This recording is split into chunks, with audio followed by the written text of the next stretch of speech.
Well, good morning. Good morning to you too. I watched The Husband not yesterday, the day before that, and my gosh, every time I watch one of your movies, I think, this is my favorite. And then I think, nope, this one's my favorite. So this week, The Husband is my favorite of your movies. I think it's fantastic.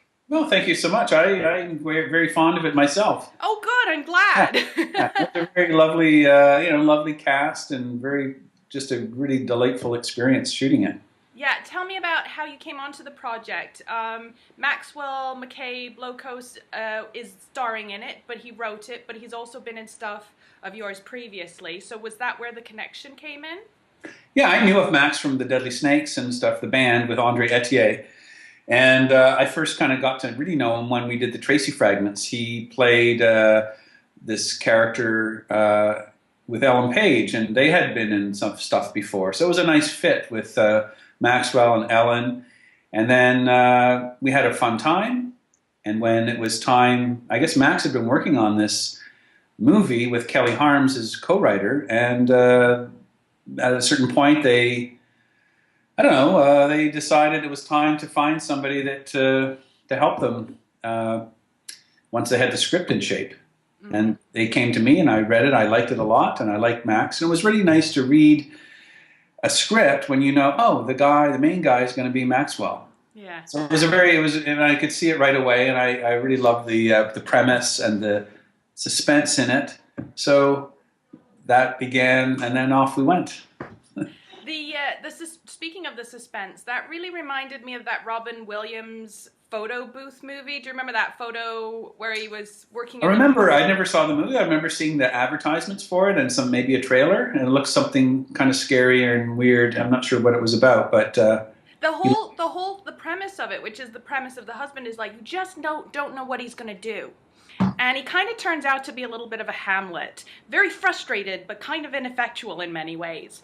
Tell me about kind of what your first impressions of the main character, Henry, was, and how you developed that. Because not a lot of it was, there wasn't a lot of talking. There's a lot of Henry right. thinking and mulling. Yeah.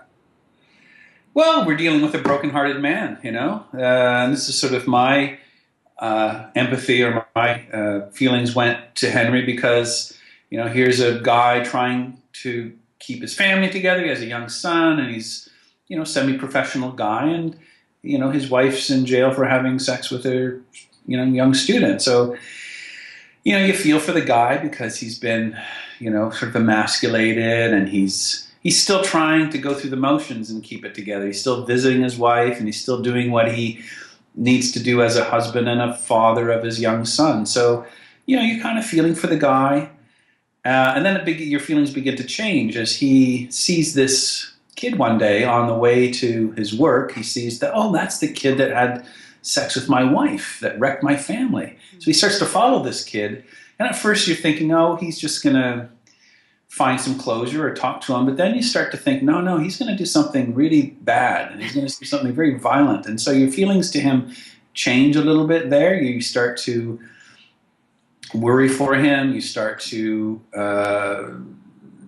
question, what the darker aspects of his character. So it's an interesting ride that way, I suppose. Or what would push you to that brink? How far would you go? Like I kept putting myself in his shoes and thinking, if I was in his position, what kind of outrage would you have towards that person? And especially it being such a young person. I loved how you cast somebody who was really young. This was not Joaquin Phoenix in To Die For, This was not hey, he could kind of have been an adult. He looked very young. Yeah, well, that's good. It was important that we felt that kind of strangeness. And so your mind goes to the very violent place that he's going to, saw his head off or he's going to kill him in some way. Here's something I thought that was interesting was Sarah Allen's character is Alyssa, which is the wife, and she came across as very, very young. Like her perceptions and her emotions and her kind of making these like toys for her husband, when he came and visited her. And I thought it was a little bit of a kind of a revealing essence of her participation in you don't want her to be too much of a, a vixen or Right. But I really felt like she met the young boy on a young level, and she was maybe not meeting her husband on that level. Was that? Tell me about kind of navigating that territory with her character.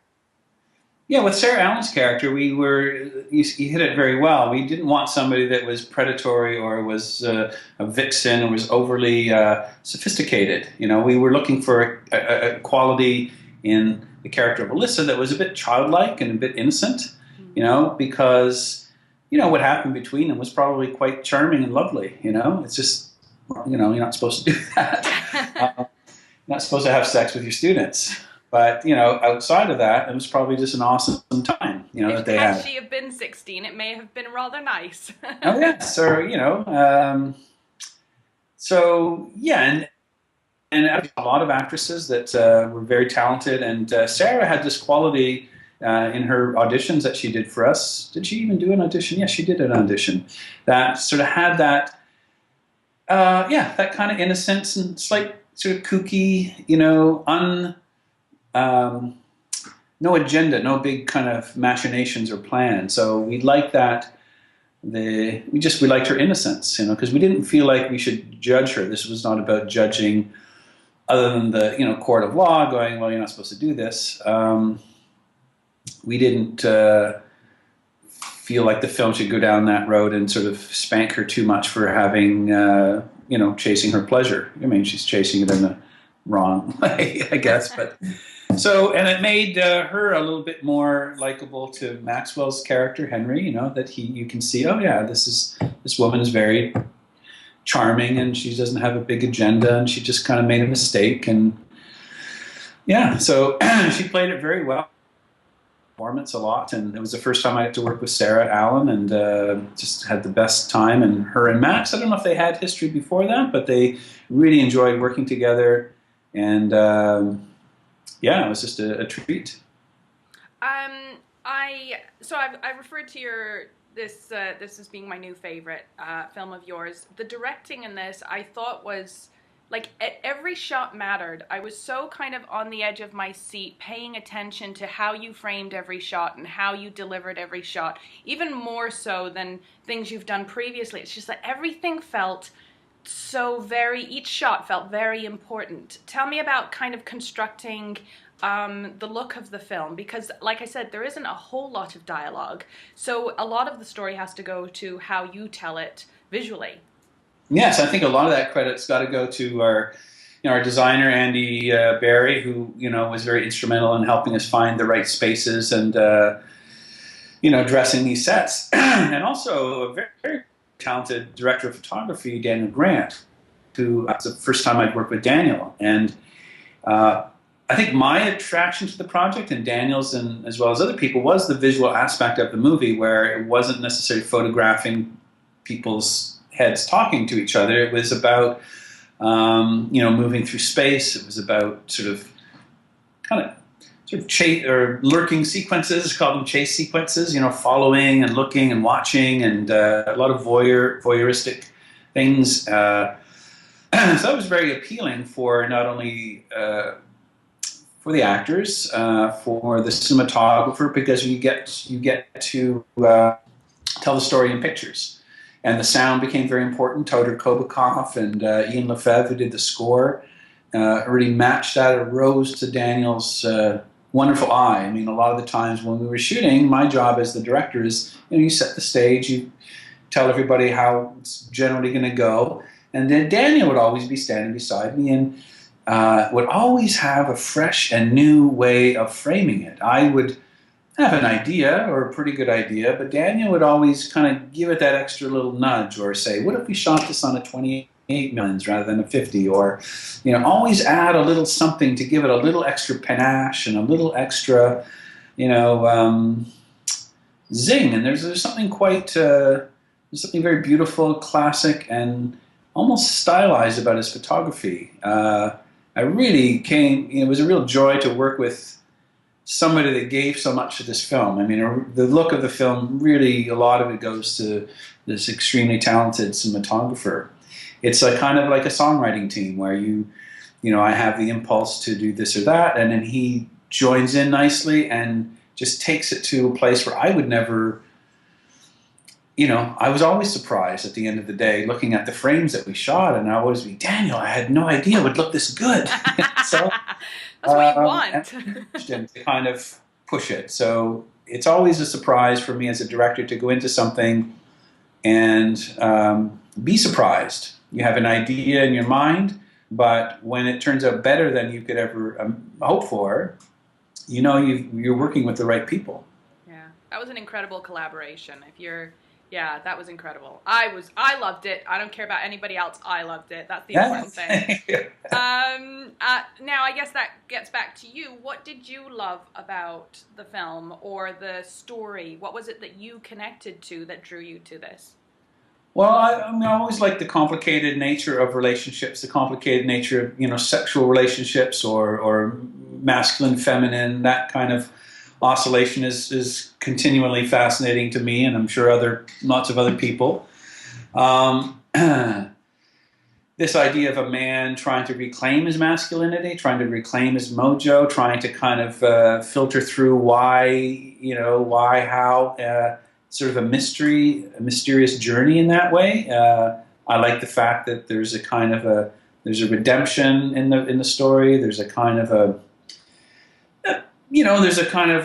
redemptive conclusion. I like that. And the third thing I think is the fact that it was so cinematic in its storytelling, that it wasn't relying necessarily on great dialogue or language. It was really about sort of trying to bring the interior spaces of this man outside. So we would use things like Daniel Grant's framing and certain lighting situations and sound design and music to kind of take his inside outside. And this was the fun challenge for myself and for the design team.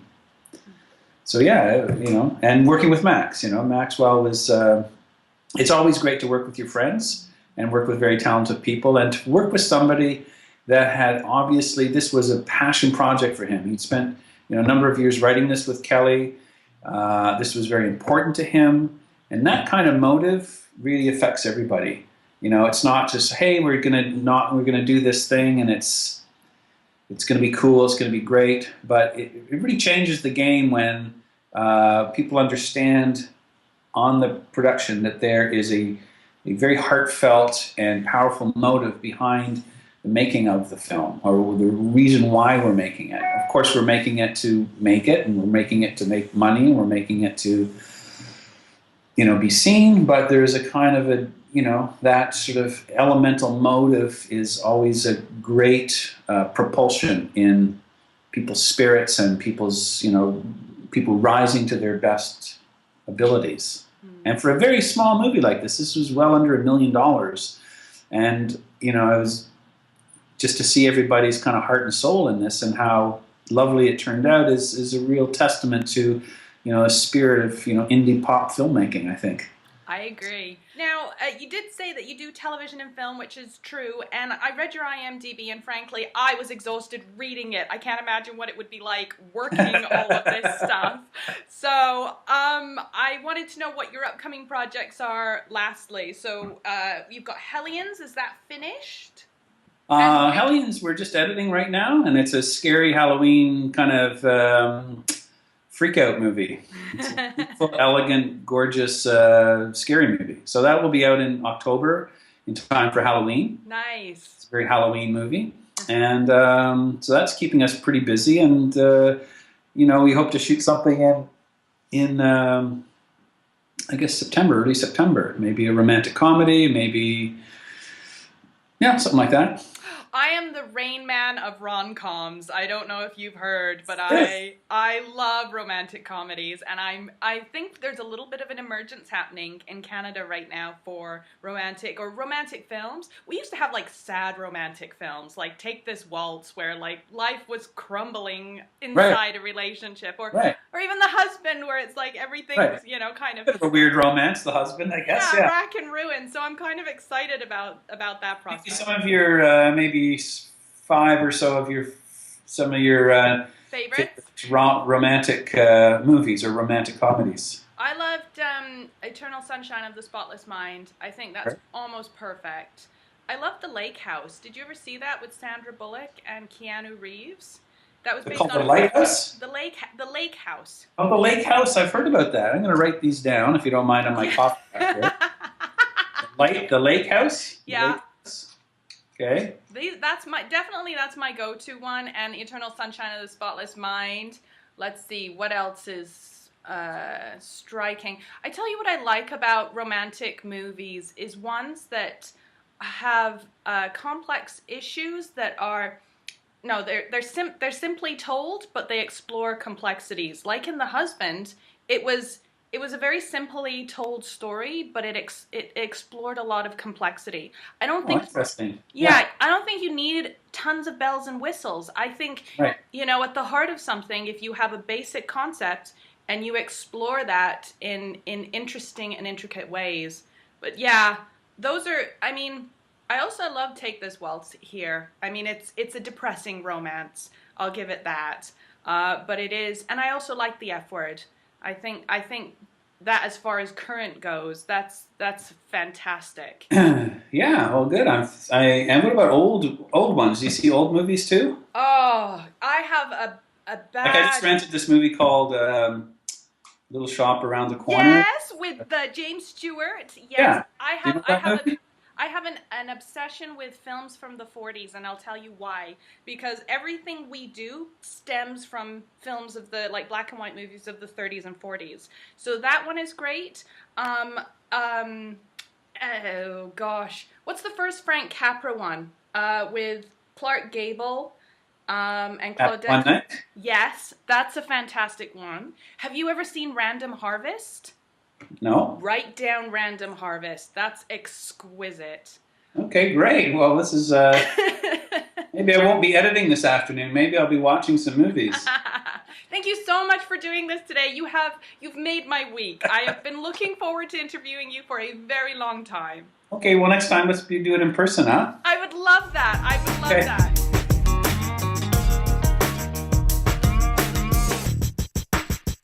It's really amazing poster because that was designed in our studio here. Was it really? Yeah, we're the designers of that as well. Ah, I love that. And I saw Jack Blum had it, and I contacted him and I said, I need that for my interviews because it says it all, really, doesn't it? So Amazing. yeah, I love it. Oh, I'm glad. Thanks. Really cool. Thank you.